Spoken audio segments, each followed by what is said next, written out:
Bado tunaendelea na mahojiano na hawa ni watu au wahusika ambao wamefika hapa, na kila aliyoko hapa ni mhusika kwa namna moja ama nyingine. Ni sile muda wako mwingi na pia ni sile muda wao mwingi. Moja kwa moja watajitambulisha wanaitwa kina nani, lakini pia watatuambia azima na dhamira ya kuwepo hapa katika siku hii ya leo ya maadhimisho ya kupinga vita dhidi ya dawa za matumizi yake ni taifa letu hili la Jamhuri ya Muungano. Habari za wakati huu? Salama. Hebu niambie unaitwa nani na nafasi yako pia kwa jumla?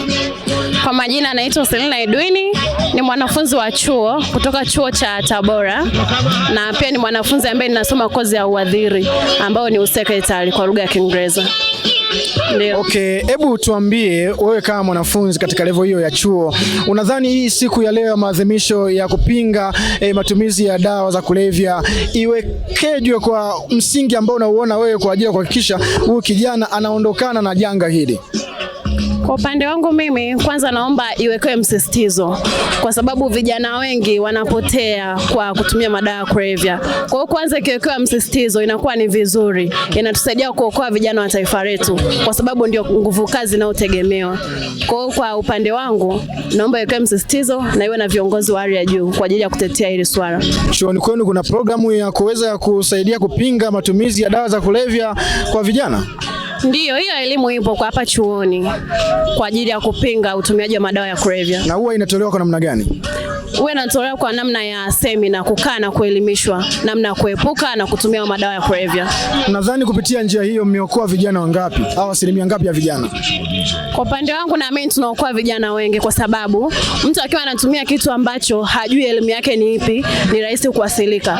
Lakini akishapata hiyo elimu akajua kwamba ina madhara fulani, mfano kama utumiaji wa madawa ya kulevya, akishajua madhara yake ni kuharibika kisaikolojia, anaweza kaacha. Anaweza akajua kabisa pia madhara yake ni kuharibika kwa kupata labda madonda ya tumbo, pia namsaidia kuacha. Kwa hiyo naamini tumeokoa vijana wengi kupitia hii elimu. Sawa sawa. Kijana, habari yako? Salama. Uko vizuri? Niko poa. Naona ya strong na afya ya kutosha. Yeah, kulingana na hali yenyewe. Okay, twende moja kwa moja katika point. Unaitwa nani na nafasi yako pia? Mimi jina langu naitwa Daudi Isaac, ni mwanafunzi kutoka chuo cha Tabora Polytechnic, lakini pia tumeweza kufika hapa kwa ajili ya kuadhimisha swala zima lililoko mbele yetu la kupinga matumizi ya dawa za kulevya. Unadhani ni kwa nini vijana wengi ndio waathirika dhidi ya janga hili la dawa za kulevya na matumizi yake pia? Vijana wengi ni waathirika kwa sababu ya kwanza, ukiangalia vijana wengi tunasema ambao wanaanzia katika rika balehe ndio vijana Mona wanakutana na vishawishi mbalimbali, labda una rafiki yako unamuona wewe anatumia bangi na unaambiwa rafiki yako anakuambia kwamba nikivuta bangi inaleta steam fulani hivi, najikuta katika hali ambayo ni ya tofauti zaidi. Sasa hiyo hali inapelekea na huyu kijana mwingine ambaye ni rafiki wa huyu mwingine anaona kwamba na mimi nataka nione hiyo steam ni aina gani, na anatumia kujaribu. Kwa hiyo kitendo cha kujaribu anajikuta anaingia katika, anakuwa muhanga zaidi. Nilishafanya research kwa tembelea baadhi ya vijana katika nchi hii. Wanasema kwamba kwa asilimia kubwa wengi wanaoingia katika janga hilo ni msongo wa mawazo, baada ya kuwa wengine wamesoma lakini hawana kazi, kuna wengine yani maisha ni magumu. Je, unadhani kabisa sababu hizo ambazo walizozitoa wao kwamba kuingia katika janga hilo ni kutokana na kwamba wana elimu lakini hawana kazi, maisha magumu, msongo wa mawazo? Yeah, kuna wengine kweli wanajihusisha kwenye hilo janga kwa sababu ya misongo wa mawazo. Wengine hata tunakosikia mapenzi anaweza kusababisha kwa mawazo, lakini mwingine anawaza amesoma miaka mitatu, anafika mtaani hana kazi za kufanya, kwa anaamua, wengine wanatumia ile madawa ya kulevya ili waweze kupata ujasiri. Kuna wengine fanya yale anapata ujasiri, anaweza akatoka mtaani akaenda kukaba, wengine wanaenda kuwa wanaanza kuua, wanafanya kulingana nini, msongo wa mawazo. Msongo wa mawazo unapokuwa mwingi kwa vijana unapelekea wanaanza kubadilika. Yani kijana kuna mtukutu zaidi, yani anaanza kudharau kwa nini madawa ya kulevya. Hata tumeshuhudia wengi wanaanza akiwa na msongo wa mawazo anaenda kununua pombe, anakunywa, anasema kwamba pombe inatuliza nini msongo wa mawazo. Mwingine akiwa na msongo wa mawazo anaenda kuvuta sigara, anaenda kuvuta bangi. Kwa hiyo hiyo yote inasababisha nini msongo wa mawazo. Ndoto zako wewe siku moja kutumikia nini katika nchi hii ya Tanzania? Ndoto zangu mimi, kwa sababu nasomea kozi ya secretary, natamani kuwa secretary, tena sio secretary tu, natamani kuwa secretary ndani ya ofisi ya rais.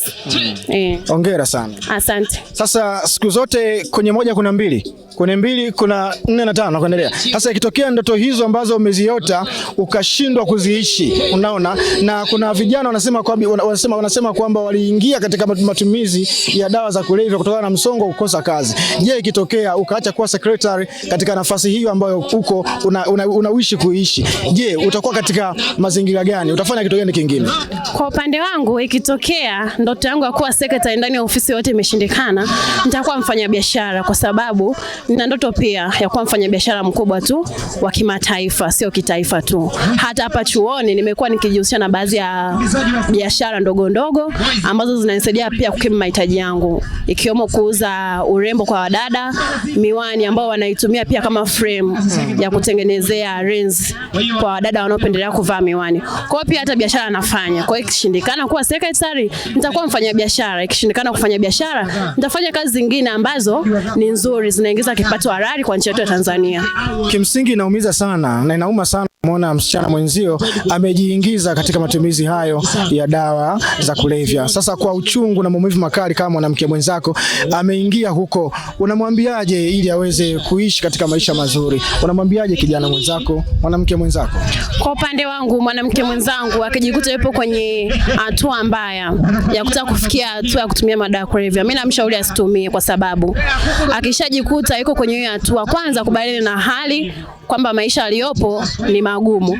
Pili, aamini kwamba Mungu anatenda, ainuke upya na afanye kazi ambayo inamruhusu kupata kipato sahihi ndani ya nchi yetu. Unamwambiaje kijana ambaye amekata tamaa na pengine ameamua kuingia katika matumizi hayo, na pengine huenda kuna wengine wanajiandaa muda huu kuingia? Neno lako la mwisho kumwambia kijana, lakini pia kuwashauri wazazi na walezi kuhusiana na kuwalinda na kuwatunza vijana wao. Kwanza niwaambie, kwanza hakuna dhambi kubwa kama kukata tamaa.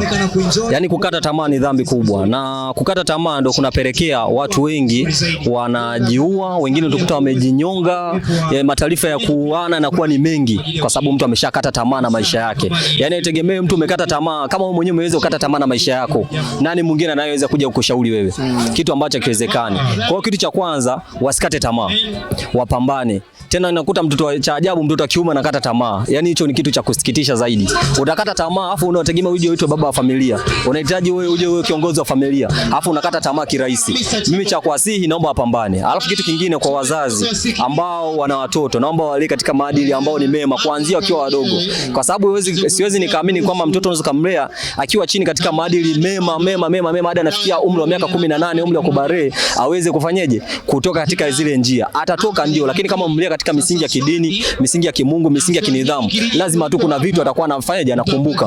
Tumekaa na watu unashuhudia kasa huyu mtu anaweza akafanya kitu fulani, lakini kwa kuwa amelelewa katika misingi ya kidini, unashangaa yani anatoka, yani ujue ile wazo limepoteaje. Kwa sababu gani? Amelelewa katika misingi ya kidini. Kwa cha kwanza, wazazi wale katika misingi ya kidini, misingi ya kumjua Mungu, lakini misingi ya kinidhamu.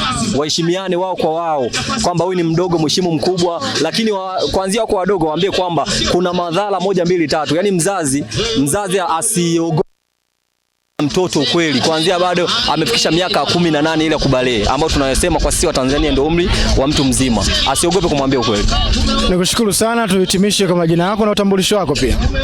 Kama nilivyotaja awali, jina langu naitwa Daudi Isaac, mwanafunzi kutoka chuo cha Tabora Polytechnic, lakini nachukua kozi ya uandishi wa habari na utangazaji. Mabinti wengi wanaingia katika msongo wa mawazo, wengine wa chumba zao, penzi zao, wanakuwa wanaangusha. Vipi, mchumba wako hajawahi kuangusha wewe? Kwa upande wangu siwezi kukataa, maana pia mimi ni kijana na stage ya mapenzi lazima nitaipitia tu. Nishawahi kuangushwa, lakini siamini kama nitaangushwa tena, kwa sababu kosa sio kosa, kosa ni kurudia kosa. Sasa kuna mabinti wengine wameangushwa katika mahusiano, wameona sehemu ya kwenda kupotezea mawazo ni huko. Wanawaambiaje kwa kifupi sana? Kwa kifupi sana nawaambia mabinti wote waliokatishwa tamaa, kwanza kabisa wasikate tamaa, pili waamini Mungu yupo. Basi tuhitimishe kwa majina yako na nafasi yako pia. Kwa majina yangu kama nilivyotangulia hapo awali kusema, naitwa Selina Edwini kutokea chuo cha Tabora. Asante sana. Asante kushukuru. Nashukuru sana. Kama nilivyokuambia, bado tupo katika viwanja hivi na hawa waliotoka kuzungumza ni wanafunzi wana ndoto kubwa kabisa katika maisha yao ili kuweza kutimiza ndoto zao. Nikwambie bado tupo katika viwanja hivi tukiendelea na maadhimisho ya siku ya kupinga na kudhibiti matumizi ya dawa za kulevya. Jina langu ni Pasco Escapela au unaweza kuniita Maganga Mjomba wa Tanzania. ER Media bado tuko nawe tukuletea matangazo moja kwa moja.